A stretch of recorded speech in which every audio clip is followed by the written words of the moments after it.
Merhabalar, kanalıma hoş geldiniz. Bugün sizlerle bu efsane güzel çantayı yapacağız. O kadar klas bir çanta oldu ki. Bakar mısınız güzelliğine? Yani şıklığınıza yine şıklık katacak. Çok klas, sade ve şık bir çanta yaptık. Hem uzun sapı hem kısa sapı var.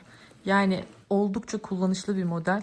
Rahatlıkla kolunuza takıp taşıyabileceğiniz ama aynı zamanda da elinizde çok şık duracak bir çanta oldu. İç detaylarına zaten bayılacaksınız. Şimdi göreceksiniz. Hemen şöyle kısaca bahsetmek istiyorum çantamın özelliklerinden. Gördüğünüz gibi bir adet deri kitimiz var. Bu sadece şu görmüş olduğunuz kapak kısmından ve aynı zamanda da gördüğünüz uzun ve kısa sapından oluşuyor. Bunun dışında içinde kullandığım hazır bir astar. Açıklamalar bölümüne aldığım yerleri ekleyeceğim. E, Kesinlikle herhangi bir şekilde ücretli reklam içermemektedir. Tamamen gönülden tavsiye, ürünlerimi aldığım yeri paylaşıyorum. Çünkü çok soruyorsunuz, bu anlamda sizlerle paylaşmak istedim. Bakın astarını görüyorsunuz. Böyle yakından göstermek istiyorum.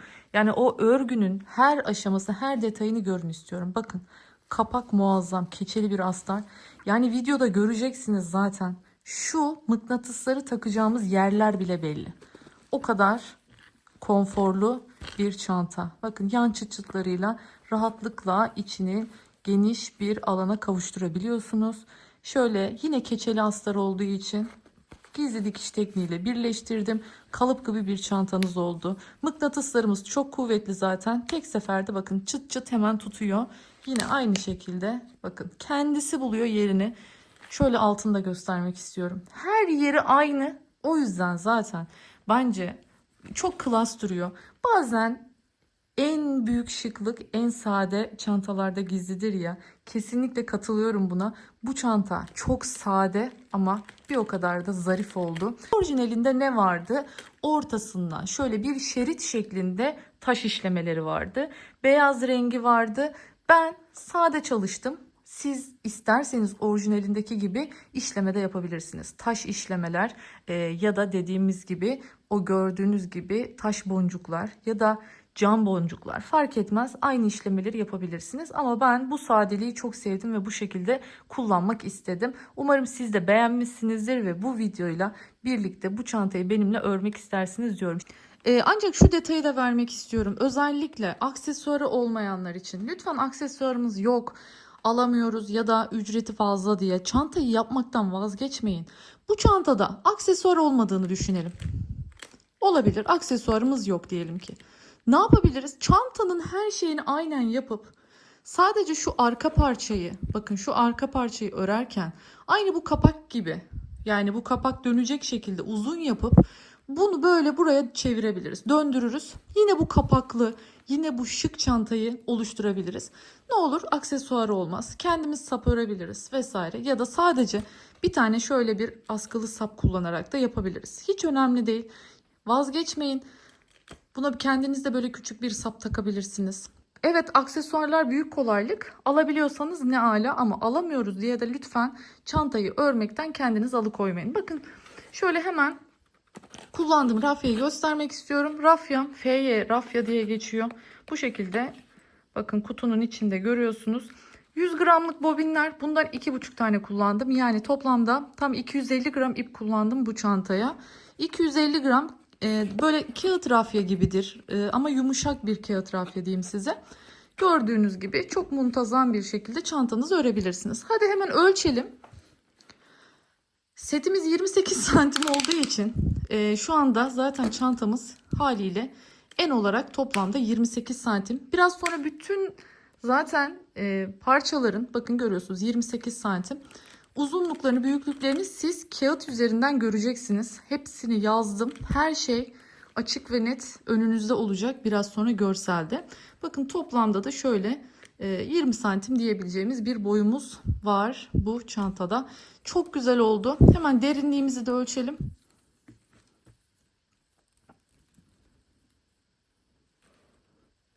Evet, neredeyse 10 santim diyebiliriz. Çok klas oldu. Bence çok güzel oldu. Çok sevdim, çok beğendim. Umarım siz de beğenmişsinizdir. Ve bu çantayı benimle örmeye karar verirsiniz diyorum.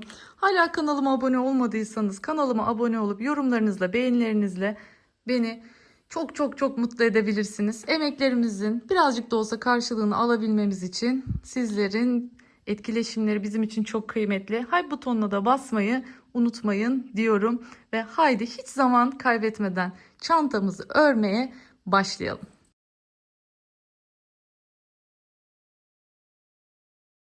Bakın parçalarımı örüp geldim. Şimdi şablon üzerinde düz sık iğne olduğu için artık bunu gösterebileceğim hani herhangi bir şey yok. Normal zincir çekip sık iğne ile söylediğim ölçülere ulaşana kadar örüyoruz. Hemen şöyle göstermek istiyorum. Bu görmüş olduğunuz bakın ölçüler şu andaki aşamadaki, yani daha etrafları dolaşılmadan önceki ölçüler. Bu çok önemli. Parçaların bitmiş halleri değil henüz. Daha bunların etraflarını bir sıra sık iğne ile dolaşacağız. O yüzden şu anda ham bir şekilde örülmüş hallerini görüyorsunuz. Bir tane de şu şekilde kapak için ördüğüm bir parça var. Kapak için ördüğüm parça ise gördüğünüz gibi 45 ilmekten ve 15 sıra şeklinde örüldü. Yani asıl ölçü olarak verecek olursak 9 santime 25 santim olarak örüldü. Ancak asıl işimiz bizim buradan sonra başlıyor. Parçalarımızı hazırladık. Hazırladıktan sonra şimdi tüm parçalarımızın etrafını sık iğne ile dolaşacağız.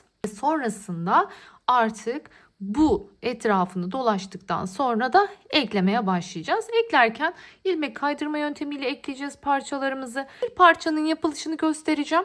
Tabii ki de bunu zaten örgüyü bilenler biliyordur ama yeni başlayanlar, detayları görmek isteyenler için küçük bir parça üzerinde bu bütün parçaları nasıl örebileceğimizi sizlere göstereceğim.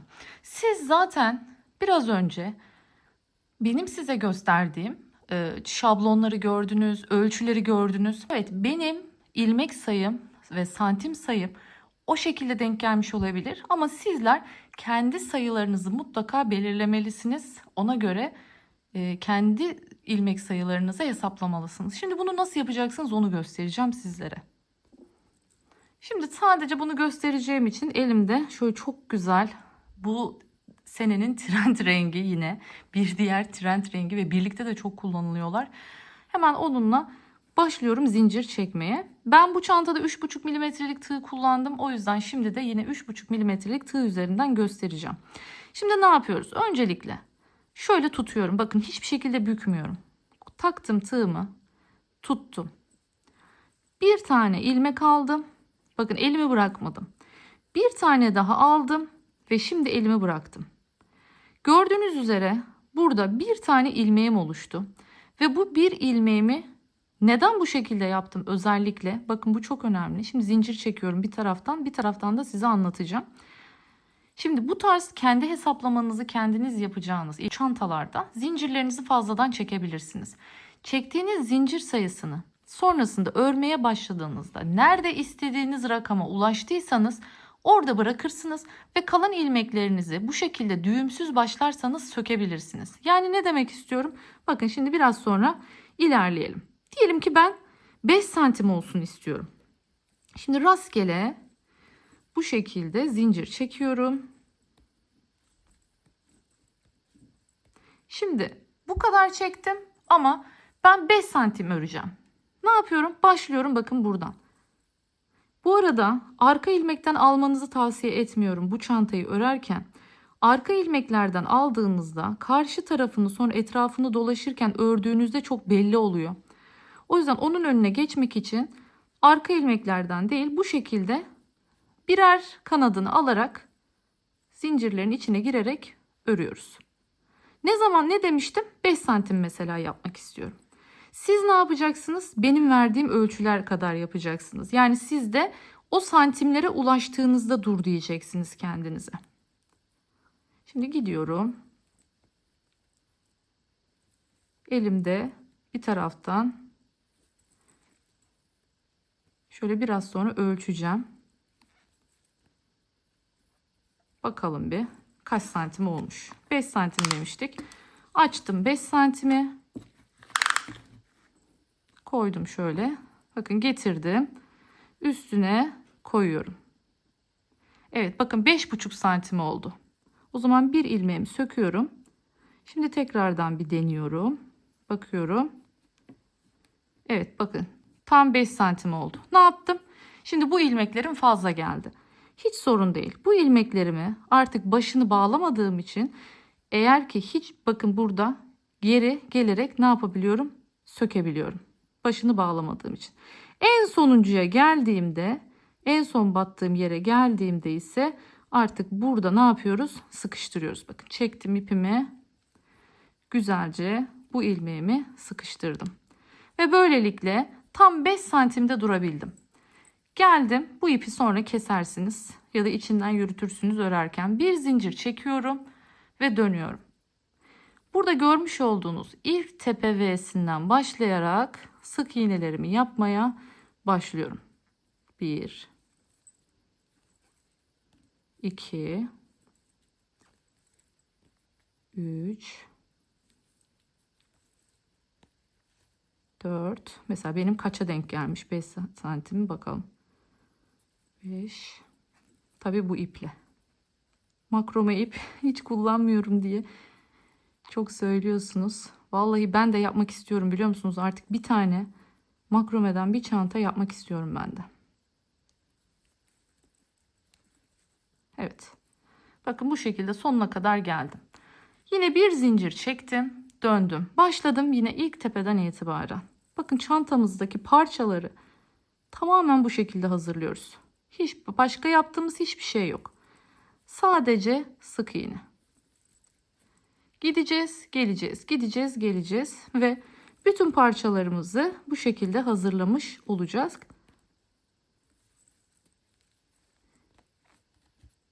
Sizler tabii ilk parçayı hazırlar hazırlamaz ipinizi koparmadan benim sonrasında videoda gösterdiğim şekilde etrafını da dolaşın. Bakın ne kadar güzel gidiyor. Etrafını da dolaşın ve o şekilde parçayı hepsini tamamladıktan sonra ipinizi kopartın. Ben videoda size göstermek için tüm parçaları önce ördüm ama etrafını örmedim. Bilerek siz o şekilde görün diye. Sonrasında etrafını hepsini ayrı dolaştım. Bakın sonuncuya da giriyorum. Yeterli diye düşünüyorum artık. Böyle git gel git gel git gel istediğim yüksekliğe gelene kadar tamamlıyorum. Siz de bu yöntemle bütün parçalarınızı hazırlıyorsunuz. Kaç parça hazırlıyorsunuz? Bir taban 4 kenar olmak üzere 5, bir tane de kapak, 6 tane parçamız var. Parçalar çok büyük değil, küçük olduğu için zevkle öreceğinizi düşünüyorum. Zevkle yapacağınızı düşünüyorum. Bu şekilde bakın siz de çok güzel bir çanta elde edebilirsiniz. Bu da size örnek olsun diye bilerek makrome ile gösterdim. Yani siz dilerseniz bu çantayı makrome ile de yapabilirsiniz. O da çok güzel olacaktır. Onu da şimdiden söyleyeyim sizlere. Çünkü makromenin de bu parlak görüntüsü özellikle bu çantada tam mevsimlik böyle yaz kış takabileceğiniz bir yine çanta elde etmenizi sağlayacaktır. Bunu da buradan sizlere belirtmiş olayım. Tüm iplere uygundur. Makromesinden kağıt ipine bu şekilde kağıt rafyalar kullanabilirsiniz. Dilerseniz Milano gibi parlak rafyalar kullanabilirsiniz. Yani tüm ipleri kullanmakta serbestsiniz. Dediğim gibi ölçüler belli. O ölçülere denk gelecek şekilde kendi ilmek sayılarınızı belirleyebilirsiniz diyorum. Ve haydi devam edelim. Artık etraflarını dolaşmaya başlayalım. Evet, şimdiki buradaki ölçülerimize göre hepsini tamamladık. Bakın ve ben şimdi parçaların 3 tarafını dolaştım. Hemen onu göstermek istiyorum. Bütün parçalarımızın 3 tarafını dolaşıyoruz. Bakın şuradaymışım, bitirmişim. Sonrasında böyle bakın buraya indim. Burası, burası. Yani en son yaptığımız temiz yer kalıyor. Onun dışındaki 3 kenarı dolaşıyoruz. Sonra geldim aynı şekilde bunun 3 tarafını dolaştım görüyorsunuz. Aynı şekilde bunun 3 tarafı ve bunun 3 tarafı dolaşıldı. Şimdi geldik tabana. Tabanın da aynı şekilde 3 tarafını dolaşacağım. Şimdi ben ipleri mecburen size bunların ilk hallerini gösterebilmek adına koparmıştım. O yüzden etraflarını dolaşmamıştım. Şimdi sonradan dolaştım onları. O yüzden siz tabii ki de bunları koparmadan, yani devam eder bitirirsiniz parçayı, o şekilde kopartırsınız. Sizin için daha kolay olur. Şimdi hemen göstermek istiyorum. 3 tarafını nasıl dolaşıyoruz. En son battığım yere bir daha giriyorum. Artık bu ipi ya da şu aşamadayken şöyle 2 ilmek varken takmak daha kolay. İp değiştirmeyi de görmüş oluyorsunuz şu anda. Bakın burada 2 tane ipimiz var. İkisinin üstüne öreceğim. Aynı yere tekrar giriyorum. Buraya bir tane daha yaptım. Şimdi güzelce çekeyim şunları. Aynı yere bir daha girdim. Ve üçüncüyü yaptım. Bakın görüyorsunuz. Aynı yere 3 kere batmış oldum. Sonra hemen bir alt sıraya geçiyorum. Bir alt sıraya girdim. Ve bir sık iğne. Hemen bir alt sıraya indim. Bakın batacağım yerler çok belirgin bir şekilde kendini gösteriyor zaten. Boşluklara giriyoruz. Geldim bir alt sıraya. Geldim bir alt sıraya. Şimdi bu şekilde aşağıya kadar ineceğiz. Şunu da keseyim artık, gözünüz karışmasın. Bu kadar yürüttük zaten, yeterli. Etraflarını dolaştığımızda çok daha böyle güzel bir şekilde tam formunu aldığını göreceksiniz. Şimdi ilk başta parçalarımızın böyle biraz değişik oluyor ister istemez tipi. Şimdi geliyorum. Burası kısa olduğu için kesmedim. Bakın hepsini gösteriyorum. Her sıraya bir tane. Bakın hemen sık iğnenin yanındaki boşluğa giriyorum. Şimdi geldik asıl önemli nokta burası. Şimdi burada bir bu sıra var. Buraya girdim. Sonrasında da en altta bakın başlangıçtaki görmüş olduğunuz köşemiz var. Bu köşeye geldim. 1, 2 ve 3. Köşelere her zaman 3 tane batıyoruz. Tüm parçaları aynı mantıkla yapacağız. Şimdi bakın işimiz çok kolay. Başlangıç olduğu için zaten batacağımız yerler belli. Şöyle her bir tepeye bir sık iğne yaparak ilerliyorum. Şöyle görüyorsunuz. Bakın ne kadar etrafı çevrildiğinde düzgün bir hale geldi parçalarımızın. Hemen şimdi sıra sonuna kadar, köşeye kadar geleyim. Burayı tekrar göstereyim. Sonrasında artık şu noktaya geldiğimizde parçamızı bitirmiş olacağız. Evet, şimdi geldim köşeye. Son noktaya da bir tane yaptım. Aynı yere şimdi 2 tane daha yapıyorum ve artık bu köşeyi de bu sayede bitirmiş olduk. Hemen yanındaki sıradan devam ediyorum. Burada her sık iğne sırasına bir tane sık iğne yerleşmiş, denk gelmiş oluyor. Bu parçamız da bitince sadece kapağımız kalacak. Kapağımızı yapacağız birlikte. Ben parçaları etrafını dolaşmadan önce ütülemiştim. Ama siz hepsini dolaştıktan sonra, yani şimdi bu aşamadan sonra ütüleyin. Ben videoda düzgün görünmesi açısından ütülemiştim. Şimdi 3,5 milim tığ kullanmamın da sebebini söyleyeyim size.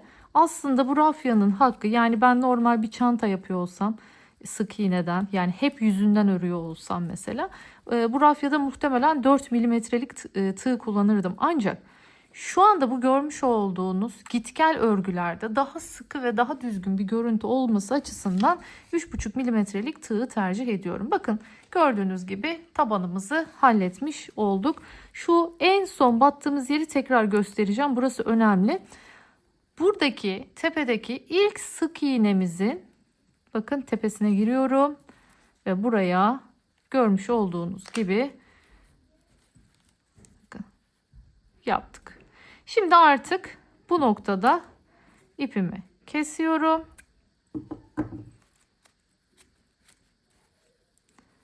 Ve burada artık tabanım bitmiş oldu. Şimdi biraz sonra nasıl ekliyoruz onları göstereceğim. Ama öncesinde hemen kapağımı alıyorum.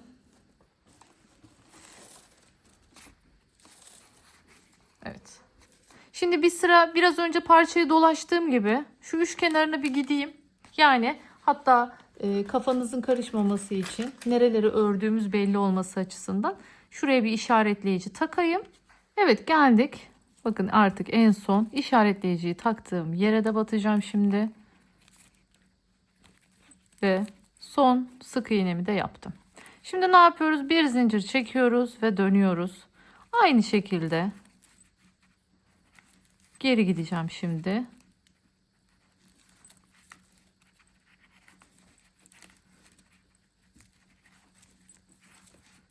Bir çerçeve oluşturuyoruz kapağımıza. Amacımız o.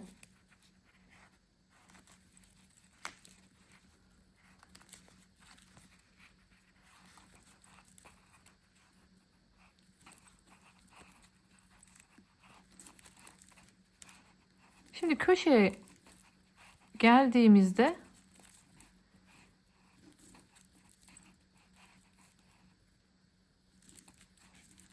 biraz farklı bir şey yapacağız.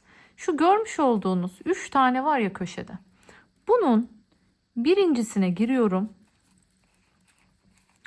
Birincisine 2 tane yapıyorum. İkincisine aynen örüyorum. Üçüncüsüne geliyorum. Buraya da 2 tane yapıyorum.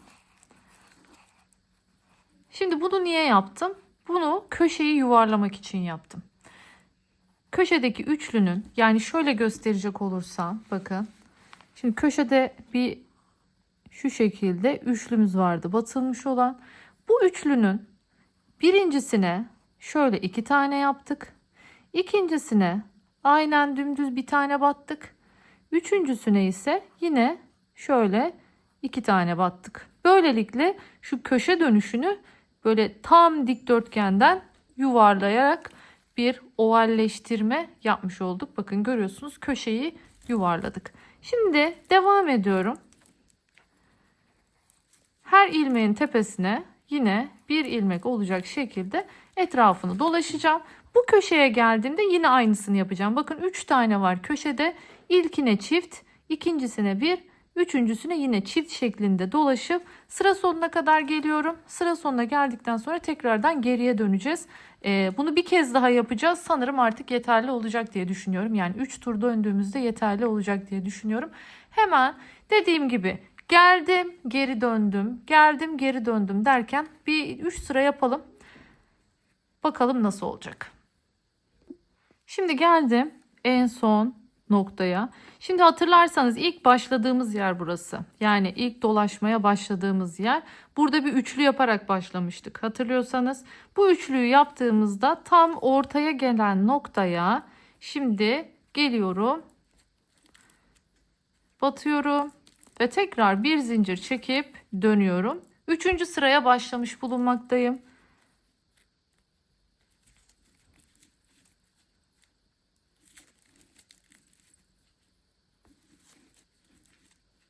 Şimdi geliyorum, burada çift yaptığım noktalar vardı hatırlıyorsanız. Bak şu ikisi çift, şu ikisi de çift, köşede bir tane var tek. Şimdi yine bu köşedeki tekin iki kenarındakilere geleceğim. Yani köşedeki bir üçlü bakın şurası, tam köşe üçlü burası. Yine şuradaki ilkine 2 tane. Tam köşedeki noktaya bir tane. Aynı yuvarlamayı tekrar ediyoruz burada. Yine onun yanındakine 2 tane. Devam edelim. Şöyle bir göstereceğim tekrardan.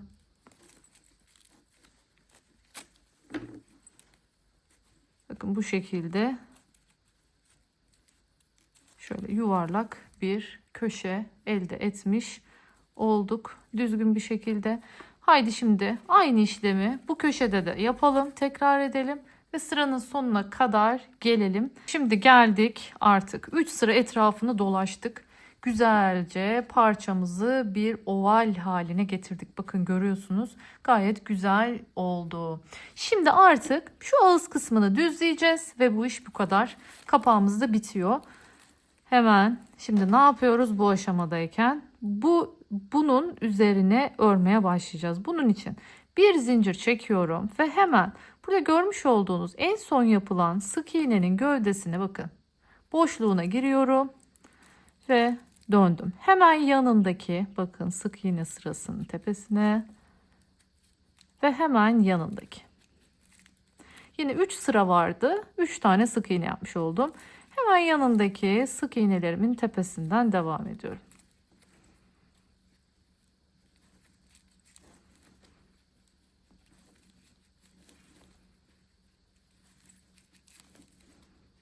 Evet, bu şekilde şimdi sıranın sonuna kadar örüp gelelim. Evet, şimdi bakın sıranın sonuna kadar geldim. Görüyorsunuz en son ilmeğin içine de yine o en baştaki sık iğnenin içine girmiş olduk ve bitirdik. Şimdi buradan sonra ilmek kaydırmayla kenarını dolaşabilirsiniz. Kenarına ters sık iğne dolaşabilirsiniz. Yani buradan sonraki kısım tamamen size kalmış. Şöyle kenar hattını daha belirgin bir şekilde oluşturmak için ben sadece bir sıra ilmek kaydırma dolaşmak istiyorum. Bunun için bir zincir çekiyoruz ve geliyoruz. Buradaki ilk sık iğnenin tepesine bir ilmek kaydırıyoruz. Geliyoruz ikinciye, ilmek kaydırıyoruz. Bakın sırayla giriyorum. Tüm tepelere ilmek kaydırıyorum. Yani bir çerçeve hattı oluşturmuş oluyoruz bu şekilde.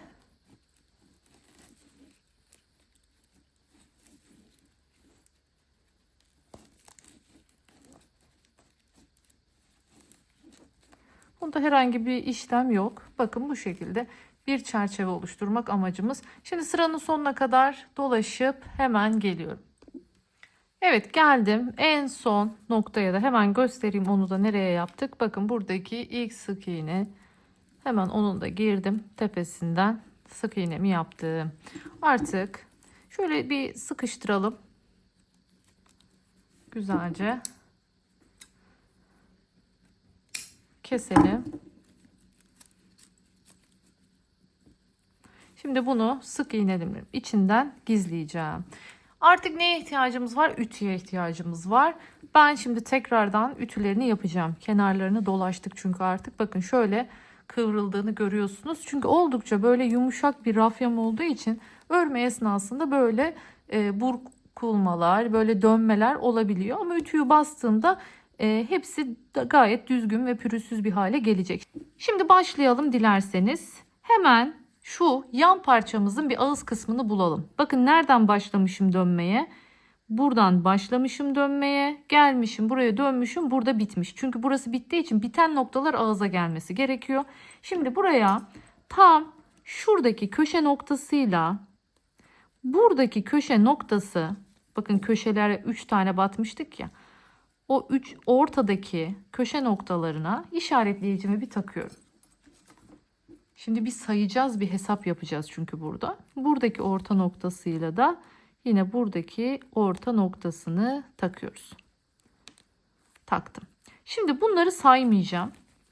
Ama yani işaretleyici taktığım yerleri değil, arasında kalan noktaları sayacağım şimdi. 2, 4, 6, 8, 10, 12, 14, 16 tane var burada. Şimdi bir de bunu sayalım. 2, 4, 6, 8, 10, 12, 14, 16, 17 tane var burada. Yani bir tane yedirme yapacağız. Onu da ortada yaparız. Sorun değil. Şimdi gelelim artık ilmek kaydırma aşamasına. Burada dilerseniz şu şekilde de yapabilirsiniz. Dilerseniz bu şekilde de tutup yapabilirsiniz. Yani bunun bir önemi yok. Şimdi başlayalım. Köşe noktasından. Bunu çıkartıyorum. Şimdi bunun köşesinin bakın birbirlerine bakan loblarından gireceğim. Buradaki tek kanadından giriyorum. Yine bunun da aşağıdaki bakın alttaki kanadından giriyorum. İpimi alttan veriyorum. Çünkü ilmek kaydırma yapacağız. İkisinin içinden de geçirdim. Şimdi hemen yanındaki noktada yine aynı şekilde bakın. Önce bundan, sonra bundan. Giriyorum. Ve 2 tane ilmek var tığımda bakın. Diğerinin içinden geçiriyorum. Ve böylelikle ilk ilmek kaydırmamı yaptım. Geçtim ikinciye. Geldim. Yine buraya da geldim. Geçtim içlerinden. Kaydırdım. Geldim. Buraya da geldim. Geçtim içlerinden. Kaydırdım. Bu şekilde. Gidiyorum. Şimdi bir tane yedirme yapacağız dedik. Onu nasıl yapacağız onu göstereceğim size. Ortaya gelmeyi bekliyorum.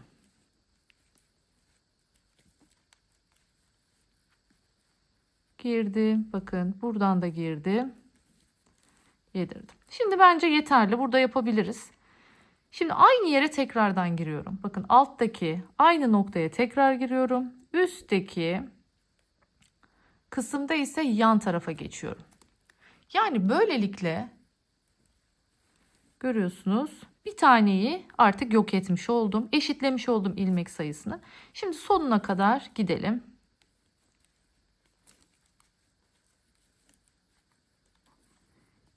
Şimdi bu köşe noktalar yani tabanın köşe noktaları her parçanın kesişimi olmuş olacak. Yani başlarken yine aynı o köşe noktadan başlayacağız. Şimdi göreceksiniz ne demek istediğimi. Ben ilmek kaydırma ile birleştirmeyi çok seviyorum. İp koparttım derdi yok. Ne kadar ip gidecek, ne kadar iğneye ip takayım derdi yok. Bir başlıyorsunuz. Oradan sonuna kadar devam ediyorsunuz.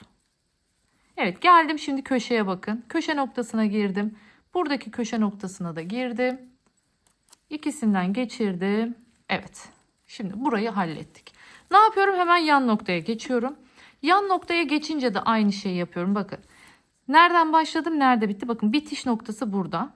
Bitiş noktası ağza gelecek şekilde parçamı alıyorum. Şunlar gözümüz karışmasın. Şöyle şu tarafa alayım onları.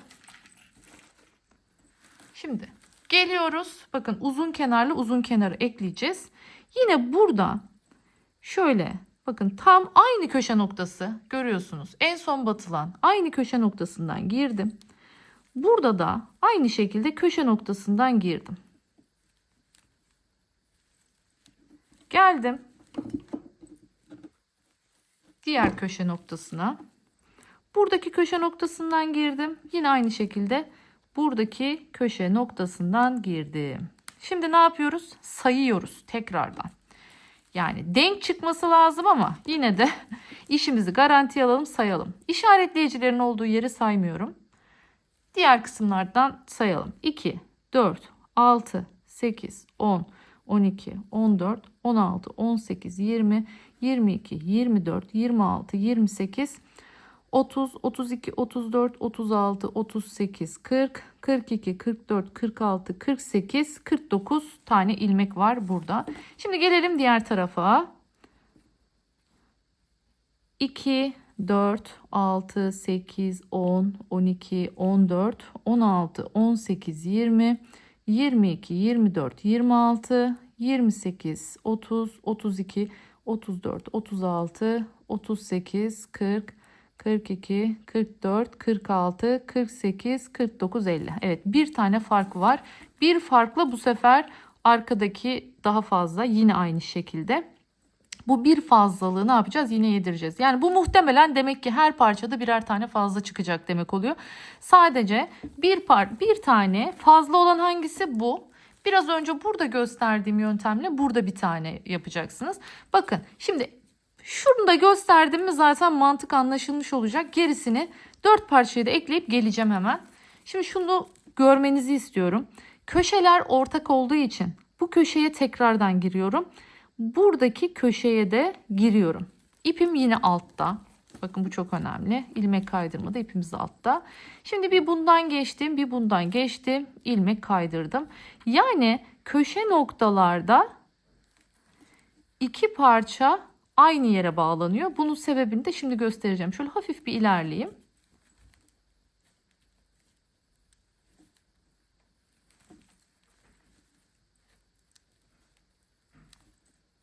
Şimdi göstereceğim size nedenini. Evet. Şimdi buraya döndüğümüzde aynı yere yapıyoruz ki. Çünkü sonrasında bir de ne yapacağız? Bu ikisini birleştireceğiz. Yani yukarı doğru ya da aşağıya doğru fark etmez. İlmek kaydırmalarımızı yapacağız.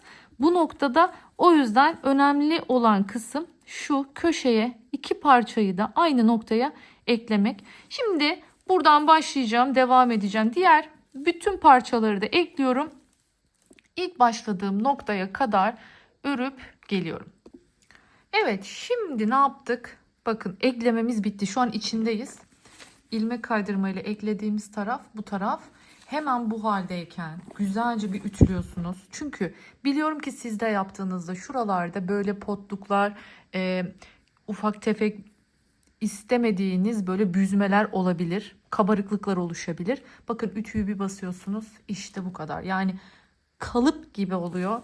Hiç canınızı sıkmayın o yüzden. Ne yaparsanız yapın. Şimdi bu aşamadayken tabanı mutlaka ne yapıyoruz? Ütülüyoruz. Görüyorsunuz ne kadar muntazam olduğunu. Böyle harika bir görüntüsü var. Şimdi buradan ipi artık kesmeyeceğim. Yukarı doğru gideceğim. Yukarı doğru giderken şu iki görmüş olduğunuz parçayı birbirine ekleyeceğiz. Sonrasında en sona geldiğimizde ipimizi kopartacağız ve her seferinde şu dipten tekrardan başlayacağız. Yani burada buna dikkat etmeniz gerekiyor. Hep aşağıdan yukarıya doğru ekleyerek gideceğiz. Şimdi öncelikle şu en son kaldığımız yerde şuraya bir bakalım. Nasıl eklemişiz? Bir sizlere hemen göstermek istiyorum. Şu en son ne demiştik? Şu tam köşe noktasına ikisini de birleştirdikten sonra artık aynı noktada hem bu hem bu iki ilmeği bir birleştirelim. Yani buradaki köşe ilmeğiyle buradaki köşe ilmeğine tekrardan giriyoruz ve bunları ilmek kaydırma ile birleştiriyoruz. Sonra bir buna bir buna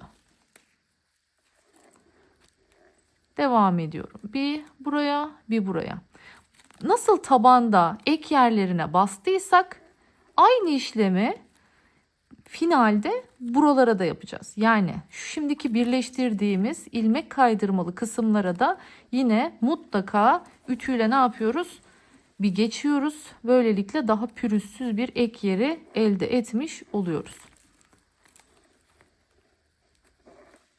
Ekliyoruz. Bir buradan, bakın bir buradan. Aynı yöntem. Yine birbirlerine dönük iki kısımdan ilerliyoruz. Görüyorsunuz. Şimdi sıra sonuna kadar gelelim. İpimizi koparalım. Burada da yine nasıl başlayacağız onu göstereceğim. Oradan sonra devam edelim.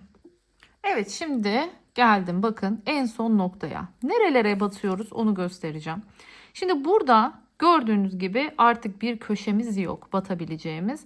Bu köşenin en son yaptığımız buradaki sık iğnemizin arkasından giriyorum.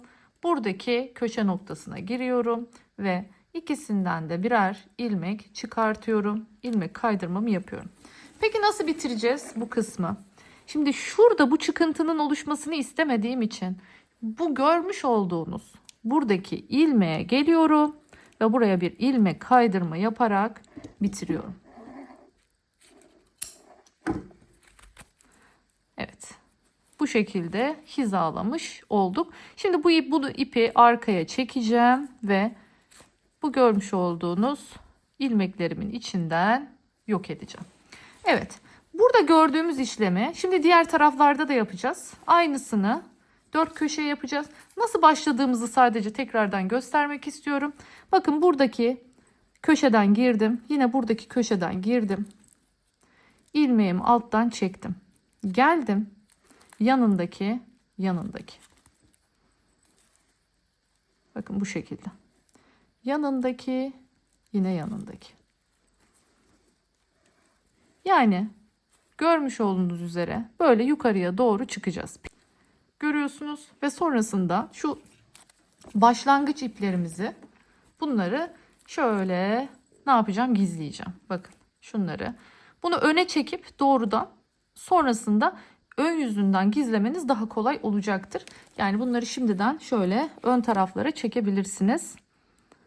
Şöyle dipten çekelim mesela bunu. Bu tarafa. Aynı şekilde buradan da girelim. Bunu da çekelim bu tarafa. Bunları şimdi buradaki tabandaki sık iğnelerin arasından rahatlıkla gizleyebilirsiniz. Her yerini bitiriyorum. Geliyorum. Bir bakalım kalıbımıza. Bir takalım astarımıza. İnşallah olmuştur diyorum. Haydi hemen bitirip geliyorum. Evet, şimdi gördüğünüz gibi artık eklemelerimizi bitirdik. Güzelce ütüsünü yaptık. Köşeleri, tabii ben şu anda ütüledim size şu köşelerin düzgün bir şekilde görünebilmesi için. Hani ütülediğimizde de bakın bu kadar güzel ve pürüzsüz olacak. Şimdi geliyoruz nereye? Artık ağız kısmını dolaşacağız. Ağız kısmını dolaşırken kapakla bir bütünlük sağlamasını istediğim için. Bakın kapakta nasıl etrafını sonrasında 3 sıra sık iğneyle dolaştıysak burada da aynısını yapacağız. 3 sıra sık iğneyle dolaşacağız. Şimdi nereden başlıyorum? Hemen şöyle yan taraftan başlıyorum. Şöyle yan ortadan başlayalım. Şu şekilde şuradan. Hem böylece bu iplerimizi de gizleyeceğiz. Evet. Şimdi başlangıç ipimi de içine alarak başlıyorum dönmeye. Ne dedik? Tam 3 sıra öreceğiz bu şekilde.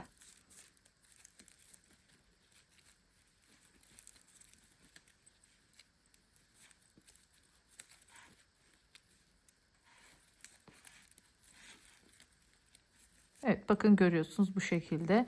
Şimdi burada nerelere batacağız hemen onu göstermek istiyorum. Bir tane şu ilmek kaydırmanın yan tarafındaki, bakın şuradaki ilmeğe giriyorum.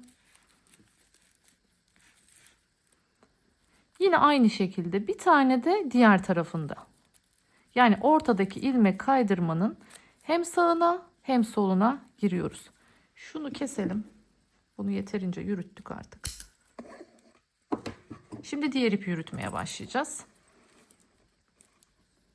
Bakın ilmek kaydırmanın yan tarafındaki.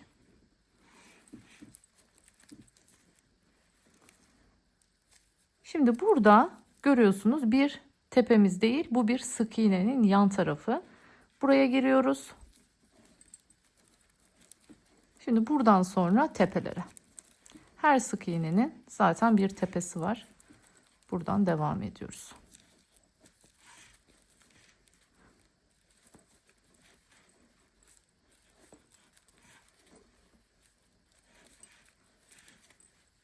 Şimdi ben bu şekilde şu köşeye yaptığım işlemin aynısını diğer köşelere de tekrar edeceğim.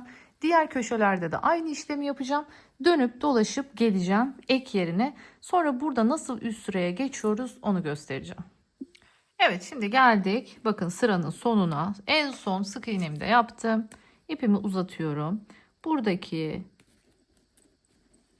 ilk gerçek sık iğnenin tepesinden arkaya geçeceğim şimdi. Evet. Şimdi uzantısından girdim. İlmeğimi çektim. Tığımı doladım. Ve tekrardan ilmeğimi oluşturdum. Şimdi dönüyorum arkaya. Aynı görüntüyü devam ettirelim. Hemen yanındakinden başlıyoruz örmeye. Şimdi göstereceğim yüzünü çevirip. Evet. Bu şekilde gideceğiz. Görüyorsunuz. Bu şekilde dönüp dolaşıp geleceğim. Yine bu sefer buraya bağlanacağız. Yine bir üst sıraya çıkacağız ve Bu sefer tekrardan döneceğiz bu tarafa doğru. Yani yine en son yüzünden bitirmiş olacağız. Bunu dediğim gibi birinci sıramız bitti. İkinci sıramızı örüyoruz. Üstüne de üçüncü sıramızı yapacağız. Üçüncü sıramızı tamamladığımızda artık çantamızın ağzı bitmiş olacak. Dilerseniz hemen 3 sırayı örüyorum. Geliyorum. Evet, geldik şimdi sıranın sonuna. Bakın artık bunu da yaptıktan sonra güzelce astarımı dikeceğim. Hemen şöyle keselim. İğneyle kapatacağım ağzını şimdi.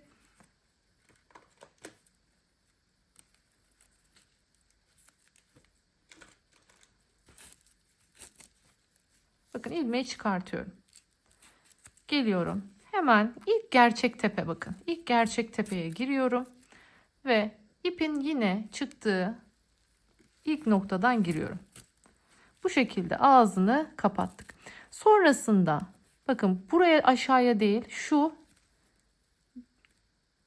bu taraftaki ilmeğe giriyorum. Şu arkada şöyle bir kalınlık ve tokluk oluşturuyorum. Bakın daha güzel kapandı ağzı, görüyorsunuz değil mi?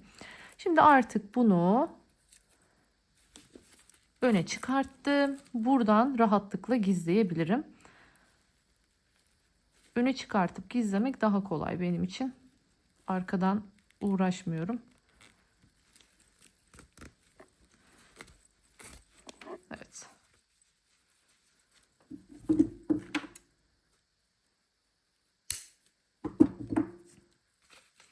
Evet, şimdi bir çantamızın artık ağzını dikelim. Ben dikerken özellikle çantam ne renkse o renk bir ip tercih ediyorum her zaman için. Ama siz burada mesela bu vizon bir astar olacak içinde, haliyle buna uygun bir ip de tercih edebilirsiniz. Hiç fark etmez. Zaten ipimiz gözükmeyecek. Gizli dikişle dikeceğiz. Şimdi çok güzel bir yöntemle geleceğim size. Bu detayı vermeyi çok seviyorum. Bence çünkü çok ciddi bir şekilde hayat kurtaran bir yöntem. Nedir bu? Şimdi dikiş dikmek için ipimizin daha sağlam olması adına ne yapıyoruz? 2 katlı olarak yapıyoruz. Klasik 2 katlı yaptığımız zamanlarda hep ne yaparız? İğneye geçiririz. Sonrasında şöyle bir iğnemi alayım önce, ucu sivri. Ne yaparız? Böyle geçiririz. 2 katlı hale getiririz. Ama onu yaptığınızda dikerken sıkça sorun yaşarsınız. Çünkü ipin 2 katından bir tanesi sürekli gevşek ve bir tanesi de sürekli sıkışık olarak gelir. Bu da sizi oldukça zorlar. Her seferinde o ipleri düzeltmek zorunda kalırsınız. Şimdi göstereceğim yöntemde böyle bir şey yok. İpi 2 katlı hale getirdim. Geçiriyorum. Bakın. Şöyle. Her zamanki gibi düğümümü attım ve bu şekilde dikeceğiz. Bakın. İpimi aynı tek katta diktiğimiz yöntem nasılsa aynı şekilde dikeceğiz. Böyle olduğunda göreceksiniz. Hiçbir şekilde böyle size zorluk çıkartmayacak. Böyle o baloncuk böyle atmalar oluşmayacak. Gerçekten çok güzel bir yöntem diyebilirim. Şimdi burada çantamızın güzelce bir yerini işaretliyoruz. Zaten bakın oturttuğumuzda şu an yeri hali hazırda belli. Tam tamına denk geldi çantamız. Buradan ne yapıyorum? Belli noktalarından şöyle iğneyle işaret koyacağım. Siz dilerseniz mandalınız varsa bu noktada mandalda tercih edebilirsiniz. Şöyle yerlerini belirlemek amacım.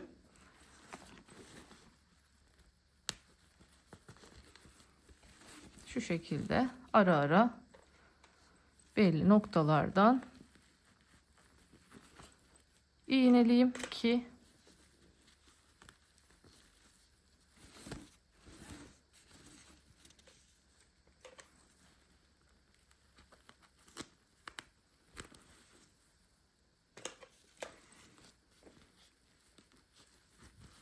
evet, bakın bu şekilde iğnelerimi tutturdum.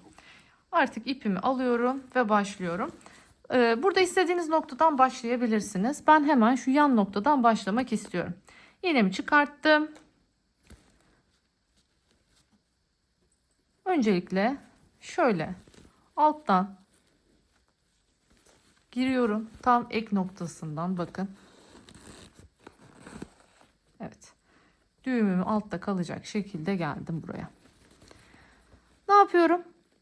Şu şekilde ilmi içinden geçiyorum. Bu kucağınızda o kadar rahat bir şekilde dikeceksiniz ki. Bakın, buradaki ilmeğin genişliği ne kadarsa burada da o kadar boşluk bırakıyorum. Şöyle. Şu şekilde bakın, bir ilmek boşluk bırakıyorum. Yandaki sık iğnenin arasından yine geçiyorum. İsterseniz bunu doğrudan şu dikişin üzerinden makineyle de tutturabilirsiniz. Makineyle tutturacak olduğunuzda da dikkat etmeniz gereken nokta şu. Her zaman için üst ipiniz astar renginde, makinedeki alt ipiniz çanta renginde olmalı ki belli olmasın, gözükmesin. Bakın, görüyorsunuz, gayet güzel bir şekilde gizli gizli dikiyoruz bu yöntemle. İlmeğimin genişliği kadar gidiyorum ve ben şu anda bu işlemi yaparken ne yazık ki, dilerseniz dediğim gibi elinizle de şunun tam üzerinden de dikebilirsiniz. Yani her şey size kalmış. Ben şu ağız kısmından dikmeyi tercih ediyorum.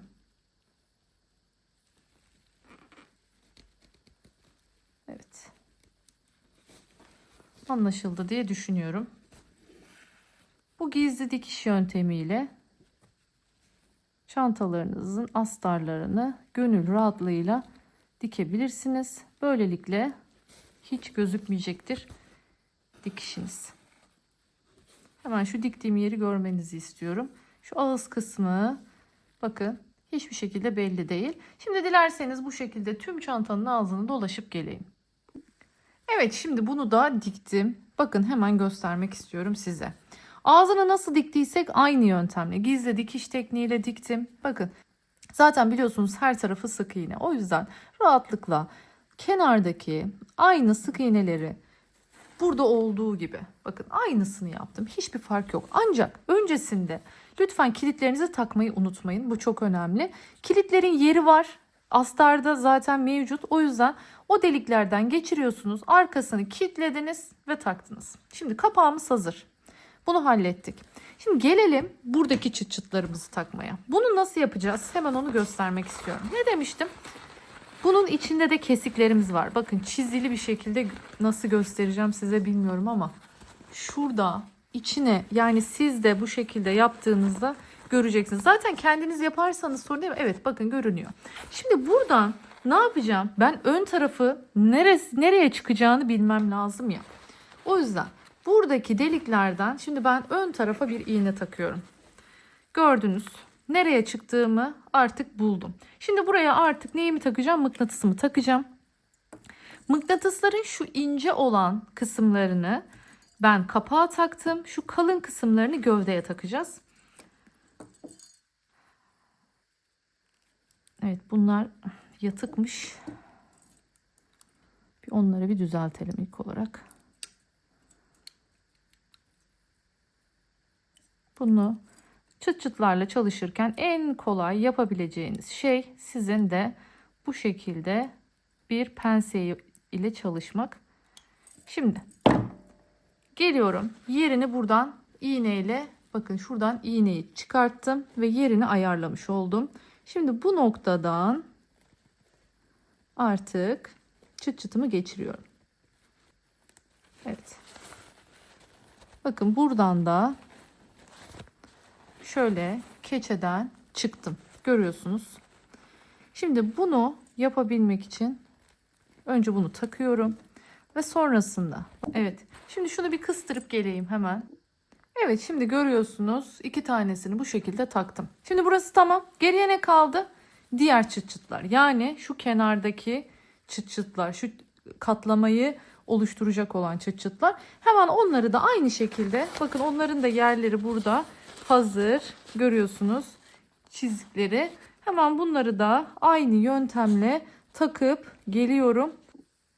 Evet, şimdi bakın artık her şey tamam. Yan çıt çıtlarımız takıldı.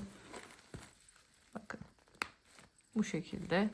Ön aparatlarımız hazır. Her şey hazır. Şimdi ne yapıyoruz? Artık şu içindeki astarı dikmemiz lazım. Çünkü bununla işimiz bitti.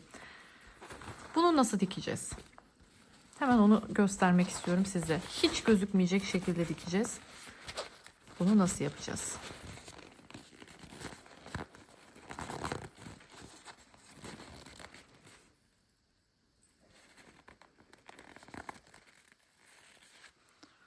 Şöyle tutturayım.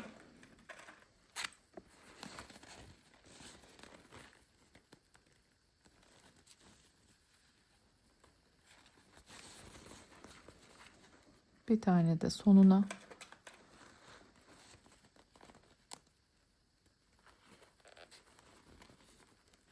Evet. Şimdi bunu dilerseniz bu şekilde makineye de çekebilirsiniz. Ucundan şöyle incecik. Şimdi dilerseniz elinizle de dikebilirsiniz. Ben şu an makineyi açmak istemiyorum. O yüzden elimle dikip geçeceğim. Bunun için normal klasik hasır rengi ipimi kullanacağım. Yani vizon rengi ip yok elimde. O yüzden onun yerine bunu tercih edeceğim. Hangi iğneyi? Yine tabii ki de dikiş iğnesi. Yani ucunun sivri olması lazım. İsterseniz şu kahverengi iple bile dikersiniz. Hiç önemli değil. Çünkü gizli dikişle dikeceğiz yine. Bunu normal tek kat iple dikeceğim. Hiç iki kata falan gerek yok. Çünkü zaten yük binecek bir nokta değil.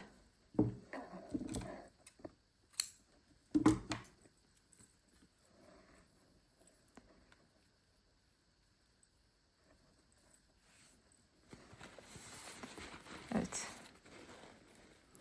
Şimdi önce bir yine sadece başlangıç açısından şu düğümü aşağıda bırakmak için şu noktadan şöyle gireyim. Amacımız düğümü içeri gizlemek. Evet. Sonrasında aynı hizadan şöyle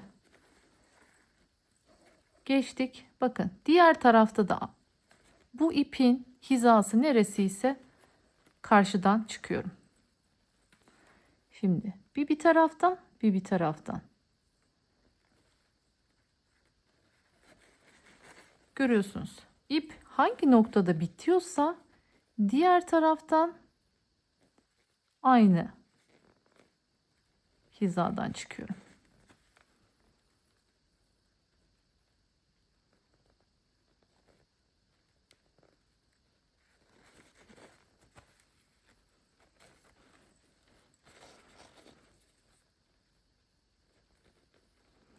Daha sık dikebilirsiniz.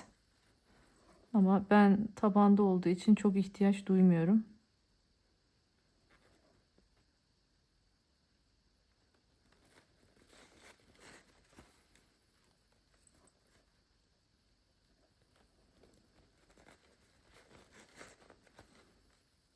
Anlaşıldı diye düşünüyorum. Bakın. Hadi şimdi sonuna kadar dikip geleyim.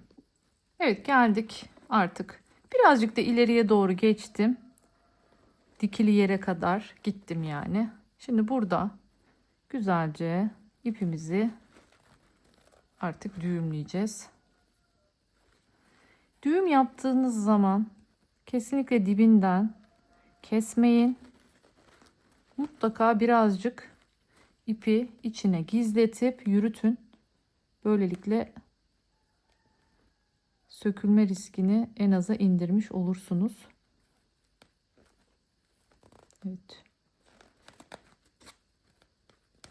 Düğümlendik.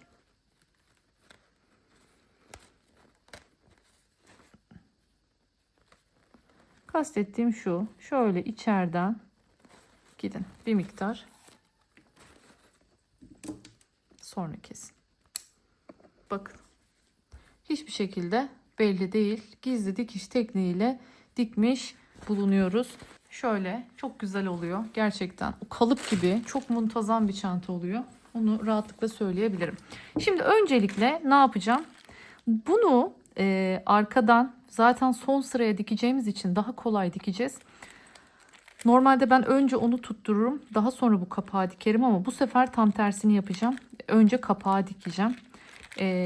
Bunun için de tabii ki de kendi ipini tercih edeceğim. Çünkü üstten dikeceğim. Yani kapağı üstten takacağım. Eğer kapağınızı şu şekilde takmak istiyorsanız, bakın şöyle hemen göstereceğim size.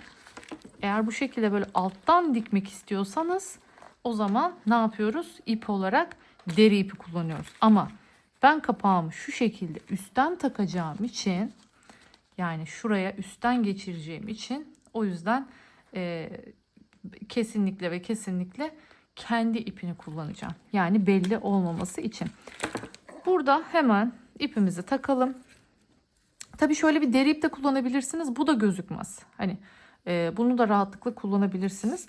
Ben sadece şu anda kendi ipiyle dikmek istedim. İğnemizi takıyoruz. Ucunu hiçbir şekilde koparmıyorum. Şimdi ne yapıyorum? Öncelikle haydi gelin kapağımızın tam orta noktasını bulalım. Evet, bu orta noktası tam olarak burası. Önce buraya bir işaretleyicimizi takalım.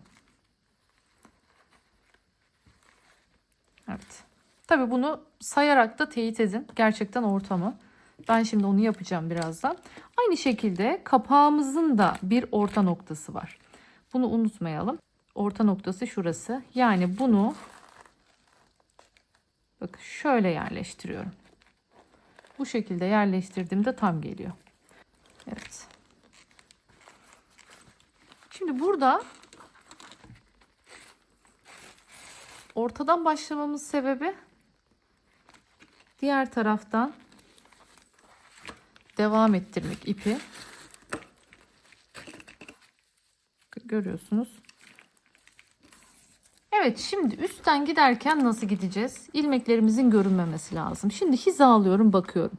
Bir delik mi gitmem kurtaracak? Burada iki delik mi gitmem kurtaracak? Şimdi burada bir seferlik bir tek gideyim. Çünkü hep 2-2 gidersem ilmek sayım yetmez. Bakın şöyle sık iğnenin arasından gittim. Arkasından şimdi çıkıyorum buradan. Görüyorsunuz. Buradan çıktım.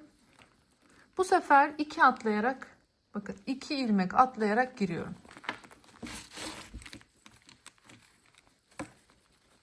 Şöyle güzelce sıkıştırdım. Bu sefer 2 tane gitmem gerekiyor. 2 ilmek ilerlemem lazım. O yüzden bakın şöyle 2 tane sık iğne geçiyorum. Ve arkadan çıkıyorum.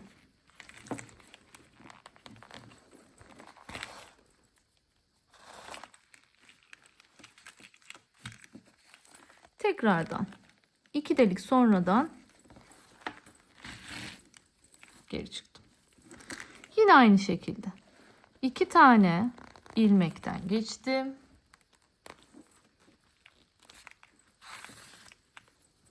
Sonrasında arkaya geçtim. Mantık anlaşıldı diye düşünüyorum. Arkadan geldiğimde de yine şöyle bakıyorum hizasına, doğru mu? 2 delik mi, bir delik mi iyi gelecek burada? Onu kontrol etmem lazım. Evet, 2 delik.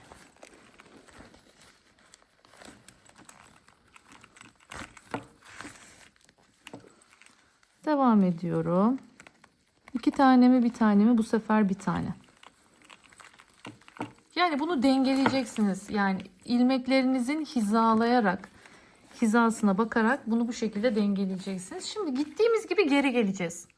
Yine aynı şekilde bu başladığımız yere kadar, yani şöyle bir gidelim. Tekrardan buraya kadar gelelim. Sonra buradan bu tarafa doğru gideceğiz. Sonra tekrar buradan bu tarafa doğru geleceğiz. Ve bu iplerimizi orta noktada artık sabitleyip gizleyeceğiz. Hazırsanız şimdi gideyim. Geri geleyim. Tekrardan geleyim. Ortada iplerimizi gizleyelim. Evet. Şimdi geldik.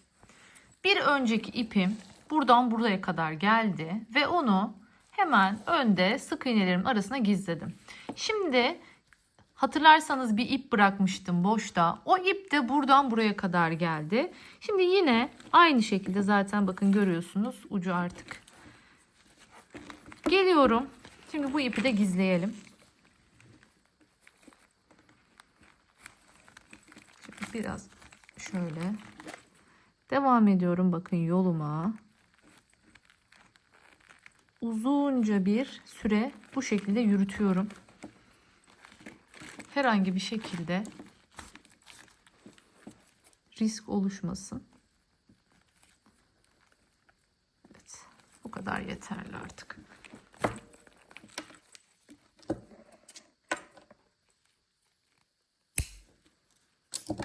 Kalıp gibi gerçekten. Bakar mısınız? Yani böyle jilet gibi kapak derler ya, aynen öyle oldu. Görüyorsunuz. Yani son derece muntazam. Her yeriyle eşit. Çok güzel. Geriye ne kaldı? Geriye bunu işte çantamıza monte etmeye kaldı. Bakın hemen çıt çıtlarının kapalı halini de size göstermek istiyorum. Tam tamına denk geliyor. Şöyle biraz kalkalım. Bakar mısınız? Ay gerçekten çok güzel olmadı mı? Yani sadeliğin şıklığı diyorum her zaman. Bazen işte şık olmak, şık bir çanta yapmak için öyle çok şeylere ihtiyacınız yok. Görüyorsunuz sadece bir sık iğneyle çoğu örnekten çok daha güzel, çok daha klas bir çanta elde edebiliyorsunuz. Zaten dediğim gibi ünlü markada bu örneği kendi marka çantasında tercih etmişti. Bakın olay şu. Bunu bu şekilde şimdi şöyle takacağız. Bu da zaten nereye denk gelecek biliyor musunuz? Tam tamına şu ilk sıraya denk gelecek. Kapağı dikerken şimdi tarif edeceğim çünkü bunu size bir yandan dikerken bir yandan göstermem gerçekten mümkün değil. Şu ön tarafı nasıl diktiysek aynı mantıkla dikeceğiz ama şu şekilde üstten dikeceğiz. Bakın tam tamına denk getiriyorsunuz kapağınızı. Örgünüzle şu şekilde tam denk getiriyorsunuz. Bakın 28 santim 28 santimlik örgüye tam bu şekilde denk geliyor. Yine aynı şekilde gideceğiz. Arkadan geçeceğiz, gideceğiz, geçeceğiz. Arkadan geçerken lütfen ipin gözükmemesi için aynı önde uyguladığımız gibi sık iğnelerin içinden geçerek geçiyorsunuz ve yine aynı taktikle gidiyorsunuz. Tekrardan aynı yerlerden geçiyorsunuz ki burada böyle makine dikişi gibi bir dikiş ortaya çıksın. Lütfen buna dikkat edelim. Şimdi hemen artık bunu da dikiyorum, geliyorum ve çantamızı artık finalde görebileceğiz. Gerçekten her detayını vermeye çalıştım. Umarım faydalı olmuştur bu video diyorum ve çantamı bitirip geliyorum. Ve finaldeyiz. Bakar mısınız güzelliğine? Uzun sapını da taktım artık. Yani o kadar güzel, o kadar klas bir çanta oldu ki ve bunu birlikte başardık. Bakın çok güzel. Yani şöyle eviriyorum, çeviriyorum, bakıyorum. Çok klas bir çanta oldu. Kahverengi biliyorsunuz bu sene damgasını vurdu. Her yer kahverengi.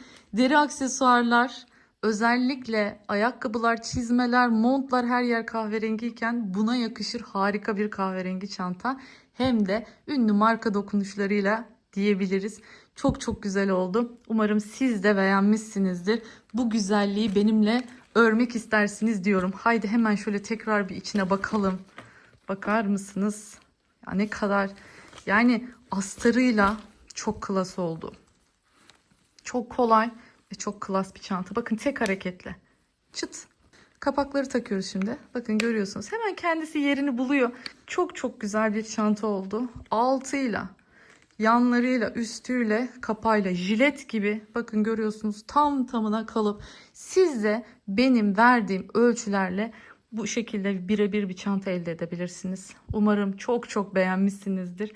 Bir başka güzel videoda daha görüşmek dileğiyle. Kendinize çok çok iyi bakın. Ve ben yeni bir videoyla gelene kadar hoşça kalın.